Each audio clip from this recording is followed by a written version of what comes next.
খামারে ডিমের দাম না বাড়লেও আমরা লক্ষ্য করছি যে রাজধানীতে প্রায় ডজন প্রতি 20 থেকে 30 টাকা করে বেড়েছে ডিমের দাম। এই বিষয়টি নিয়ে কি বলবেন? আর তার সাথে পাট ছাড়া অন্য কোনো বিষয় নিয়ে আজকে কথা বলবো না, তাহলে খেতে দিবেন। অন্য কোনো বিষয় নিয়ে আজকে কথা বলবো না, তাহলে খেতে দিবেন। একটা দুইটা ইন্ডাস্ট্রির কারণে যারা উইলফুল ডিফল্টার, তাদের সাথে বিজনেস ডিফল্টার এবং নর্মাল যারা রেগুলার ব্যবসা করতেছে তাদের সাথে যদি মিলিয়ে ফেলা হয়, আমার মনে হয় যে এটা একটা ইনজাস্টিস।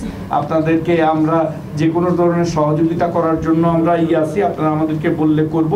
প্রোডাক্ট ডাইভার্সিফিকেশন আমাদের মাননীয় প্রধানমন্ত্রী দায়িত্ব নেওয়ার পরে আমাকে কয়েকটা নির্দেশ দিয়েছেন। তার মধ্যে অন্যতম হলো যে পাট এবং লেদার মানে চামড়া, এই দুটো ইন্ডাস্ট্রি, গার্মেন্টস ইন্ডাস্ট্রি যে ধরনের সুযোগ সুবিধা পায়, এই দুটা ইন্ডাস্ট্রি একই ধরনের সুযোগ সুবিধা পাবে। তো তারা কি কি পাচ্ছে, আপনারা কি কি পাচ্ছেন না আমাদেরকে দেন, যেহেতু এটা প্রধানমন্ত্রীর নির্দেশ। ইনশাল্লাহ আমরা চেষ্টা করব আমাদের মন্ত্রণালয়ের মাধ্যমে এটা বাস্তবায়ন করতে। আমরা যেটা চাই যে আমাদের যেরকম গোল্ডেন ফাইবার ছিল, রপ্তানির মাধ্যমে যেন আমরা পাটকে একটা অন্য উচ্চতায় নিয়ে যেতে পারি। আমাদের সার্থকতা তখন হবে, আমার আশার সার্থকতা তখন হবে যখন আগামী বছর জুট এক্সপোর্টের ভলিউমটা গত বছরের তুলনায় বাড়বে। আমার কিন্তু মেজারেবল একটা জিনিস আছে।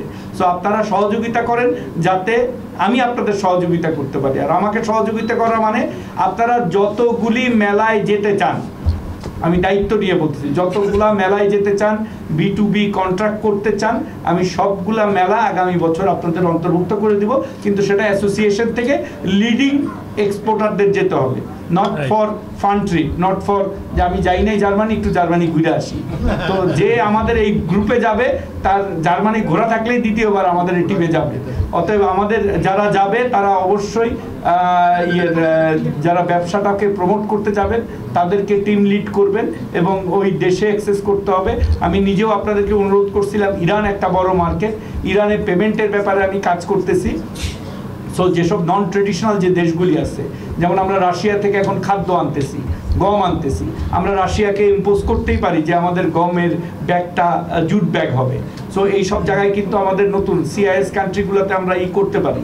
সো আপনারাও এই ধরনের দেখেন যে কোন জায়গায় আমরা কাজ করলে আমাদের প্রোডাক্টের ডাইভার্সিফিকেশন বাড়বে এবং এক্সপোর্ট বাড়বে।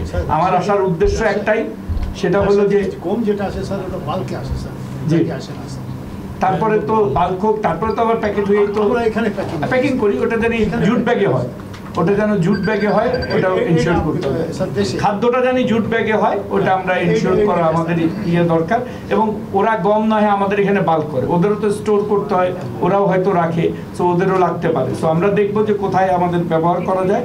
তো আমি আবারও আপনাদেরকে ধন্যবাদ জানাচ্ছি যে আপনারা আমাকে এখানে আমন্ত্রণ জানিয়েছেন। আমাদের কাজই হলো বিভিন্ন এক্সপোর্ট সেক্টরগুলোকে প্রমোট করা এবং মাননীয় প্রধানমন্ত্রীর নির্দেশ। সো আমার মানে বাণিজ্য মন্ত্রণালয়ের দরজা আপনাদের জন্য খোলা আছে, বাট সেটা যেন সমষ্টিক স্বার্থে হয়, ব্যক্তি স্বার্থে না হয়। এখানে ব্যক্তি স্বার্থ করতে গেলেই কিন্তু আমাদের ফোকাসটা নষ্ট হয়ে যায়। খামারে ডিমের দাম না বাড়লেও আমরা লক্ষ্য করছি যে রাজধানীতে প্রায় ডজন প্রতি 20 থেকে 30 টাকা করে বেড়েছে ডিমের দাম। এই বিষয়টি নিয়ে কি বলবেন? আর তার সাথে পাট ছাড়া অন্য কোনো বিষয় নিয়ে আজকে কথা বলবো না, তাহলে খেতে দিবেন।